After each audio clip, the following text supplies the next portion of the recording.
Hello student, आज पढ़ेंगे आपका चैप्टर 1 द लिविंग वर्ल्ड, है ना।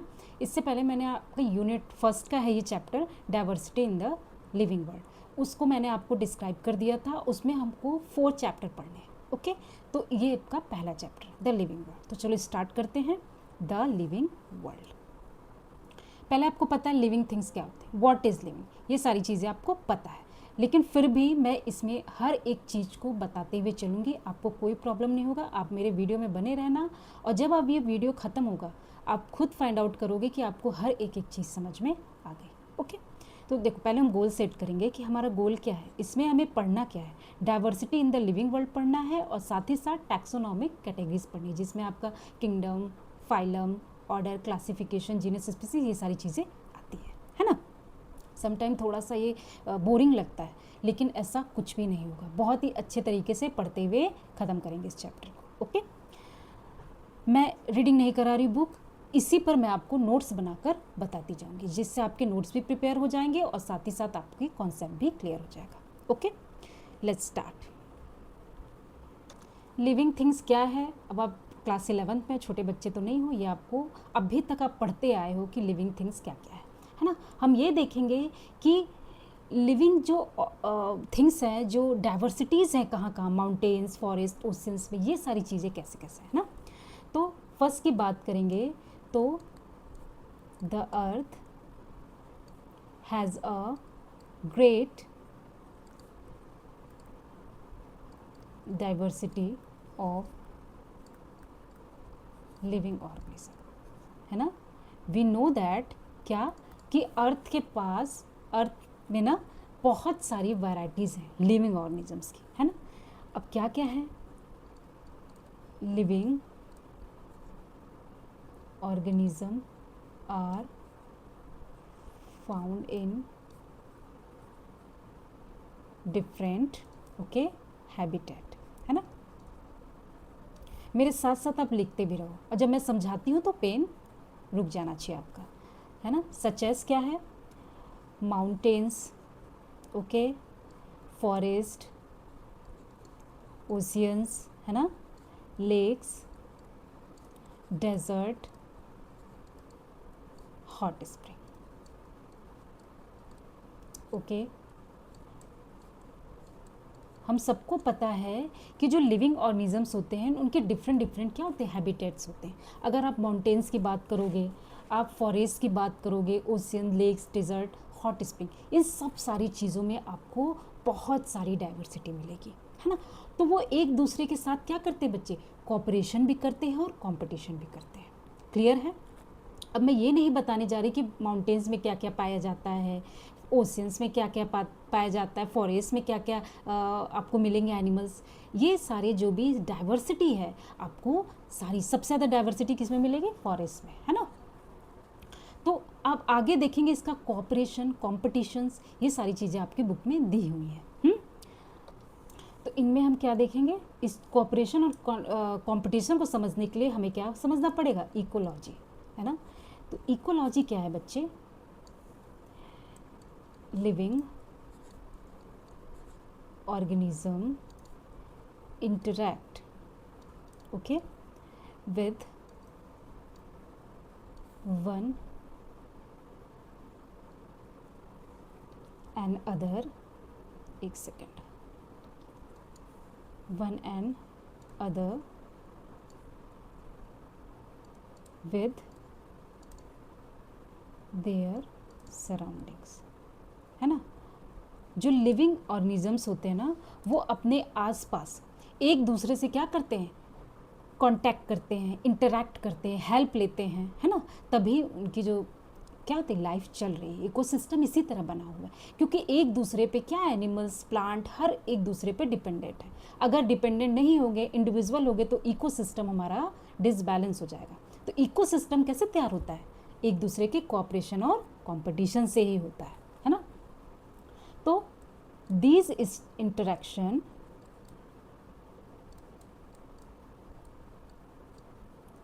इंक्लूड, अब इस तरह के इंटरेक्शंस में क्या आएगा बच्चे, आपका आ जाएगा कोऑपरेशन,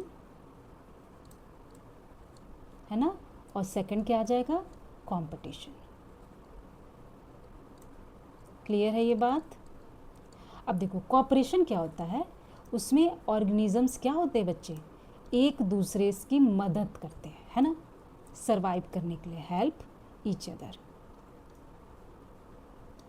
कंपटीशन क्या होता है, इसमें ऑर्गेनिजम्स होते हैं समटाइम, है ना, एक दूसरे से कॉम्पीट करते हैं, किस चीज़ के लिए, for food, water, space and mates. Clear है, किन किन चीज़ों के लिए ये क्या करते हैं, कॉम्पीट करते हैं, फूड के लिए, वाटर के भी, एक दूसरे का प्रे भी छीन लेते हैं ना, शिकार, हाँ, और स्पेस के लिए कोई जो हर क्लास के जो एनिमल्स हैं वो छोटे क्लास के एनिमल्स को क्या करते हैं, हटा देते हैं कि मैं ही जंगल का राजा हूँ, है ना। अब जैसे एग्जाम्पल भी आप लिख लो, है ना, बीज एंड फ्लावर की बात करेंगे, तो आप बताओ बीज और फ्लावर क्या करते हैं, एक दूसरे की हेल्प करते हैं, किस चीज़ में, पॉलिनेशन में। तो यहाँ आप क्या लिखोगे, कोऑपरेशन कर रहे हैं, ठीक है, किस चीज़ के लिए, फॉर पॉलिनेशन। क्लियर है ये बात। अब लायन एंड टाइगर की बात करें, एक जैसे हैं, है ना, तो ये ऑब्वियसली क्या करेंगे, कंपटीशन करेंगे, for what, for prey. Clear. Third, plant आपस में कैसे करेंगे, तो plants compete for sunlight, okay, sunlight के लिए compete करते हैं। क्लियर है, आगे बढ़ते हैं। अगर आपको इकोलॉजी का डेफिनेशन लिखना है तो आप लिख सकते हो, जिससे आपको और भी अच्छे से समझ में आ जाएगा। तो क्या लिखोगे, ecology is the study of interaction, ठीक है, between organism and their environment। इसके डेफिनेशन से ही आपको इकोलॉजी का पता चल रहा है कि इकोलॉजी क्या है, it is the study of interaction between organisms and their environment. यानी कि जो ऑर्गेनिजम्स होते हैं उनका अपने इन्वायरमेंट से, है ना, इंटरेक्शन करना ही क्या कहलाता है, इकोलॉजी कहलाता है। क्लियर है ये बात। तो अब हम क्या देखेंगे, आपके बुक में ये छोटा सा दिया है, लेकिन मैंने थोड़ा सा इसको और भी अच्छे तरीके से बता दिया ताकि आपको वो 10 लाइनों में ही हर एक चीज़ क्लियर हो जाए, क्योंकि बच्चे ये एनसीईआरटी है, हमें कुछ भी छोड़ना नहीं है। ओके, तो अब देखेंगे diversity in the living world.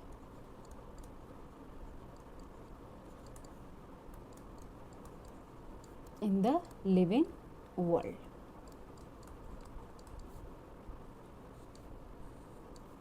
ठीक है। अब देखो डाइवर्सिटी का मतलब होता क्या है, आपको पता है, ठीक है। Diversity means the variety of living organisms on अर्थ।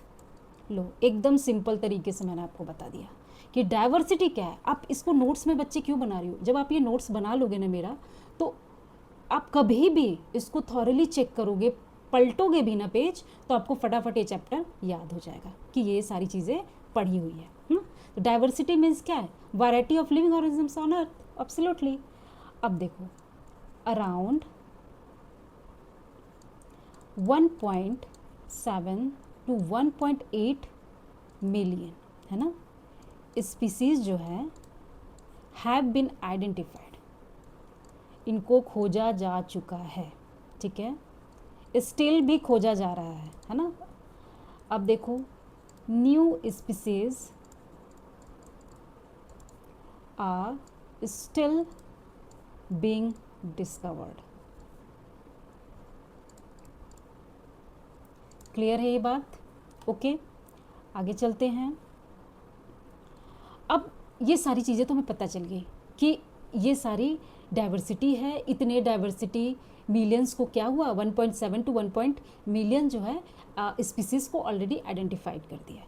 तो अब आप ये बताओ, अपने आपके माइंड में तुरंत ये चीज़ आएगी कि 1.7 टू 1.8 मिलियन स्पीसीज़ को हम लर्न कैसे करेंगे, याद कैसे करेंगे, उनके अलग अलग फीचर्स को आइडेंटिफाई कैसे करेंगे, क्योंकि वो शेल में भी शेप में अलग अलग हैं, फीचर्स में अलग अलग हैं, उनके फंक्शंस अलग अलग हैं, सारी चीज़ें अलग अलग हैं, तो उनको आइडेंटिफाई क्यों करेंगे, है ना। इसीलिए क्या हुआ, टैक्सोनॉमिक कैटेगरी आई, ताकि चीज़ों को बहुत आसान तरीके से समझा सके। हर एक क्लासिफिकेशन में, हर एक किंगडम में उसे बांट दिया गया। तो ये सारी चीज़ें अब हम आगे पढ़ेंगे। तो हमें इससे पहले देखना है कि साइंटिफिक नेम, है ना, कुछ ऐसी चीज़ें हैं जैसे कि जितनी भी स्पीसीज़ है सबके अपने साइंटिफिक नेम है, क्योंकि आप अदर कंट्री में जाओगे तो उसको किसी और चीज़ के, आप सिंपली वेजिटेबल अगर आप ख़रीदने जाते हो अदर कंट्री में, तो हमारे यहाँ इंडिया में कुछ और बोलते हैं, वहाँ कुछ और बोला जाएगा। इसीलिए क्या हुआ, उसका एक पर्टिकुलर नाम दे दिया गया, साइंटिफिक नेम, ताकि ऑल ओवर, है ना, वर्ल्ड में उसको एक ही नाम से बोला जाए, है ना। तो इसको हम क्या देखेंगे, need for scientific names.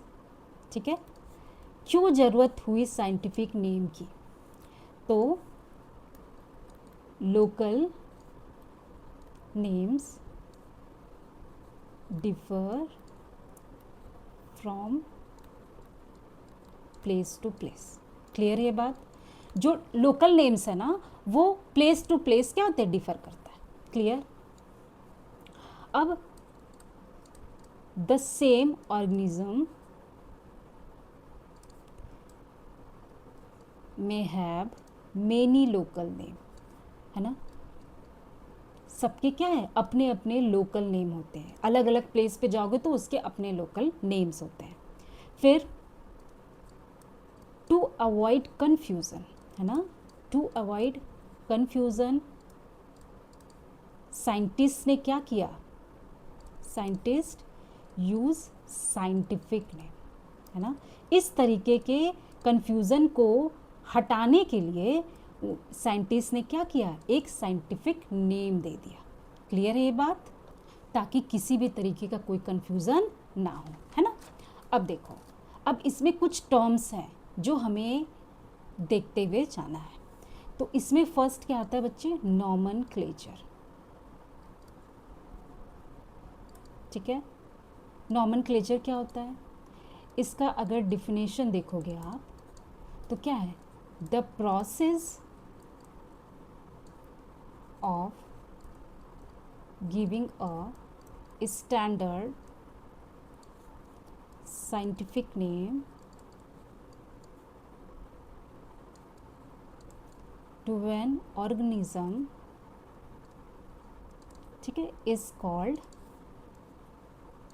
nomenclature।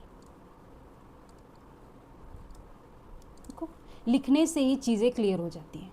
इस तरीके का नोट्स होना चाहिए बच्चे कि आपकी एकदम अच्छी इजी लैंग्वेज में होना चाहिए, ताकि आप उसको पढ़ो तो आपको तुरंत याद हो जाए। देखो क्या है, एक ऐसा प्रोसेस है ना, the process of giving a standard scientific name to an organism is called nomenclature. Clear है, नॉमेनक्लेचर किसे कहते हैं, एक साइंटिफिक नेम, एक स्टैंडर्ड साइंटिफिक नेम किसी ऑर्गेनिजम्स को देना, है ना। अब देखो इसका पर्पस क्या है, क्यों देते हैं भाई नॉमेनक्लेचर, ज़रूरत क्यों है इसको, because same name used all over the world. ठीक है, क्योंकि सारे जो सेम नेम है ना वो all over the world use होगा, और because of so many confusion, तो अवॉइड कन्फ्यूज़न लिखती हूँ तो आपको ये क्लियर हो जाएगा कि कन्फ्यूज़न को अवॉइड करने के लिए नॉमेनक्लेचर किया जाता है। क्लियर है। अब दूसरा टर्म आता है बच्चे, आइडेंटिफिकेशन। आइडेंटिफिकेशन क्या है, ठीक है, तो इसका डेफिनेशन देख लो,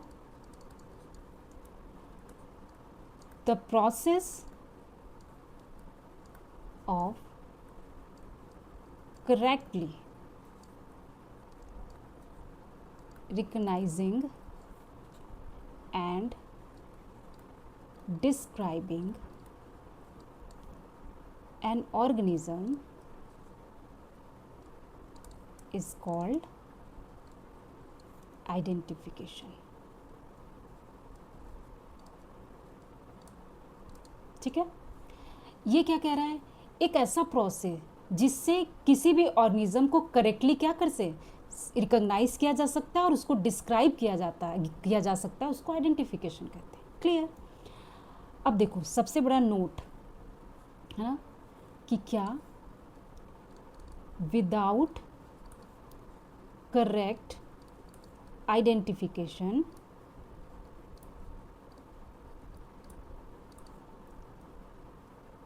है ना, nomenclature is not possible. Obviously ना,